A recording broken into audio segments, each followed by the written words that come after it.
Guys ఇవేంటో చూసారా ముంజకాయలండి. Summer season start అయిపోయింది కదా, సో ముంజకాయలు కూడా స్టార్ట్ అయిపోయారండి. నాకైతే చాలా ఇష్టం అండి ఇవి తినడం.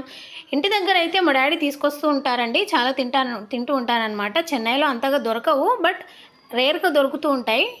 లక్కీగా ఏంటంటే నిన్న మేము బయటికి వెళ్తున్నప్పుడు రోడ్డు మీద అమ్ముతున్నారండి. సరే తీసుకుందాం కదా అని అడిగితే 100కి 8 ఇస్తా అన్నాడు. సరే తీసుకున్నామండి. నేను తింటుంటే వాళ్ళు పైన తొక్క తీయకుండానే తినాలి అంటున్నారు. అలా తింటేనే చాలా టేస్టీగా ఉంటుంది అంటున్నారు. మరి నేనైతే ఎప్పుడు తొక్క తీసే తింటానండి. మరి మీరు ఎలా తింటారని నాకు కామెంట్ చేయండి. ఇంకో విషయం ఏంటంటే ముంజకాయలు ఉన్నాయి కదండి, వాటితో వాటర్ కూడా తయారు చేస్తున్నారు. చూపిస్తున్నాను చూడండి. బాటిల్లో రెడీ చేసి పెట్టారు వాళ్ళు. ఎలా చేస్తారనే నాకు తెలియదండి, నేను చూడలేదు. ముంజకాయలే తీసుకొని వచ్చేసాము. మరి మీలో ఎంతమంది తాగారండి ఆ వాటర్ అనేది నాకు కామెంట్ చేయండి.